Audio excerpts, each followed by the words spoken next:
signed copy of what I'm going to be signing in a couple of minutes, and you'll see exactly what we're doing.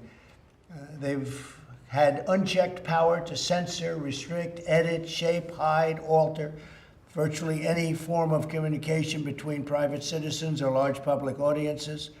There's no precedent in American history for so small a number of corporations to control so large a sphere of human interaction, and that includes individual people controlling vast amounts of territory, and we can't allow that to happen, especially when they go about doing what they're doing, because they're doing things incorrectly. They have points of view, and if we go by that, it's actually amazing that there was a success in 2016, but we can't let this continue to happen. It's very, very unfair.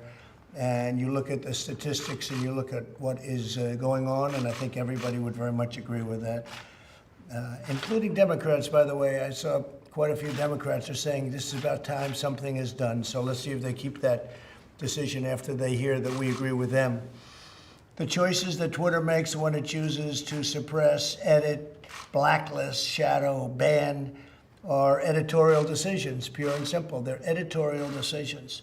In those moments, Twitter ceases to be a neutral public platform and they become an editor with a viewpoint.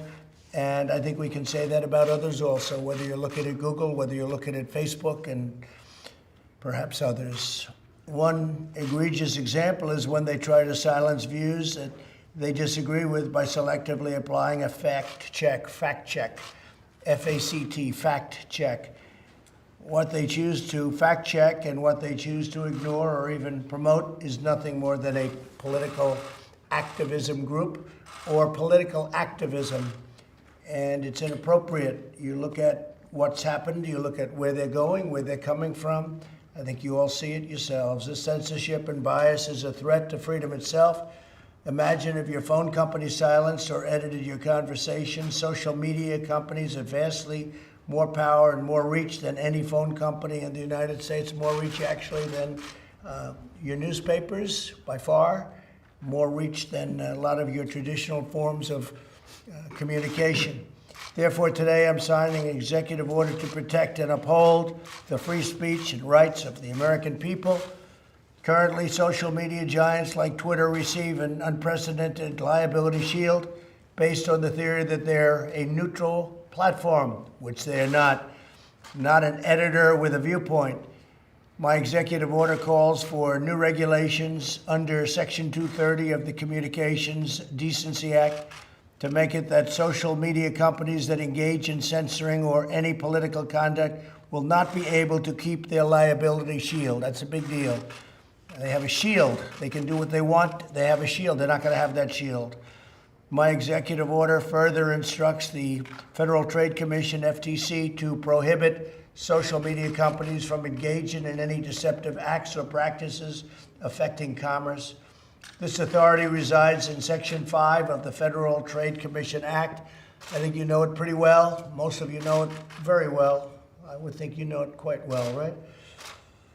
Additionally, I'm directing the Attorney General to work cooperatively with the states. He's going to be working very much and very closely in cooperation with the states to enforce their own laws against such deceptive business practices. The states have broad and powerful authority to regulate in this arena, and they'll be doing it also, and we encourage them to do it if they see exactly as we've been seeing.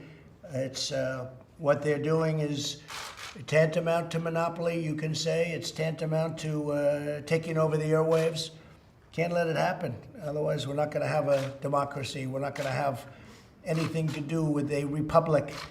Finally, I'm directing my administration to develop policies and procedures to ensure taxpayer dollars are not going in any social media company that repress free speech. The government spends billions of dollars on giving them money. They're rich enough, so we're going to be doing none of it or very little of it.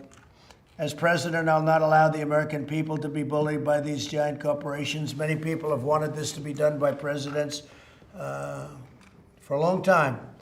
And now we're doing it, and I'm sure they'll be doing a lawsuit, and I'm also sure that we're going to be going for legislation in addition to this, and the legislation will start immediately. And I tell you, I've been called by Democrats that want to do this. And so I think you could possibly have a bipartisan situation.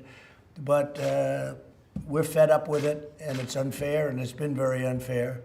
And we'll see what happens. And look at what gets printed in newspapers. If only the public could understand where, they're reading a story and they think it's real, and it's not real in so many cases. And I'm not saying in every case. You have some great journalists. You have some journalists that I have great respect for. But largely, I find, at least in a political sense, there's so much fake news, it's disgraceful. I would do that in a heartbeat if we had a fair press in this country, I would do that in a heartbeat. There's nothing I'd rather do than get rid of my whole Twitter account, but I'm able to get to, I guess, 186 million people when you add up all the different accounts and add Facebook and Instagram. It's a lot of people, and that's more than the media companies have, frankly, by a lot. And so if I get a story that's wrong, I can put a social media. I don't usually use the word Twitter. I say social media, but I put something out, and the next day or the next hour or the next minute, everybody's reading about it. So I'm able to refute fake news, and that's very important. I'd like